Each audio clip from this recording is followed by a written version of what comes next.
I call John Boscawen. Thank you, Mr. Speaker. It's a pleasure to rise and speak on behalf of the ACT Party on this, the first reading of the Crimes, Reasonable Parental Control and Correction Amendment Bill.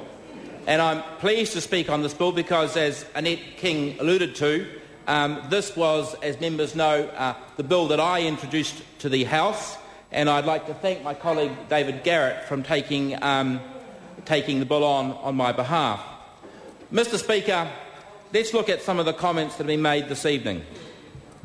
We heard from Annette King. She says no one is asking for the change.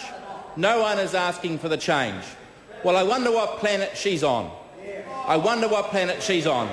Sir, 300,000 people took the trouble to put their name to a petition asking for a referendum on this issue. Over 300,000 people took the trouble to ask for a referendum, and Sir, 1.4 million voted to change the law. 1.4 million, 87.4%.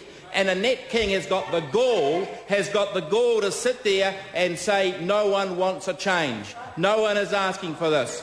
Well, I say listen to the people of New Zealand, because this is absolutely about reflecting the views of 1.4 million people.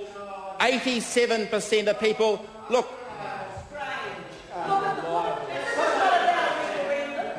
Mr. Speaker, it is no wonder that politicians have a bad reputation amongst the people of New Zealand. It is no wonder, because we've had 1.4 million people, 87%, and members of the Labour Party sit over there and they totally ignore them. They show their absolute contempt. Mr. Speaker, let me make one acknowledgement, and let me thank Annette King for the time that she took to discuss this bill. I asked to speak with Mr. Goff, and he gave me the courtesy of his time, and Annette King joined that discussion. And for that I'm grateful. I appreciate the opportunity. I was unsuccessful in convincing Labour Party members to support the bill, but I certainly appreciate the opportunity. Sir, let me turn now to some of the comments that Chester Burrows made. He said, look, this law is based on my SOP. If we had had the numbers, we would have passed this law. So Chester Burrows is saying, had the National Party had the numbers 4 years ago when this law was originally passed, this is what would have happened. And Chester says, well, it's a dog's breakfast. It's a dog's breakfast. It's a law that is not easy to understand.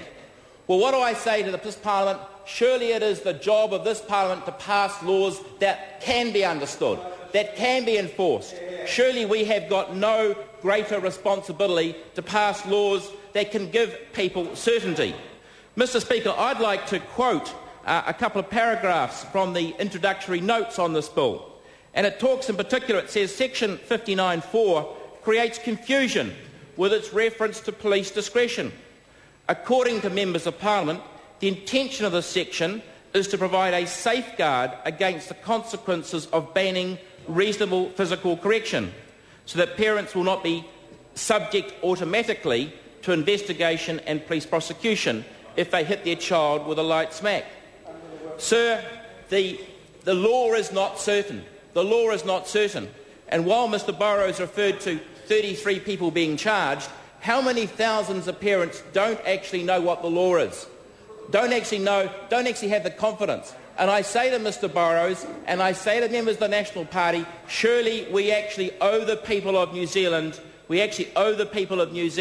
law that is simple and that can be understood. Sir, my bill was drawn out of the hat just 3 days after the results of that referendum were announced.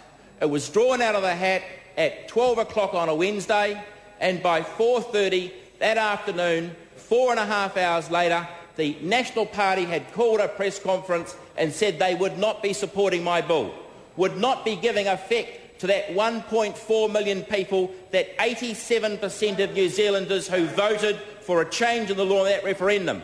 And Annette King says this is political. Well, it's not political, I say to Annette King. It's actually representing and standing up for the rights of those people. And if you want to ignore them, well, good luck to you, but I'm not prepared to, and I'm very proud that myself and the other ACT colleagues take the same view. Thank you, Mr Speaker. Mr Speaker.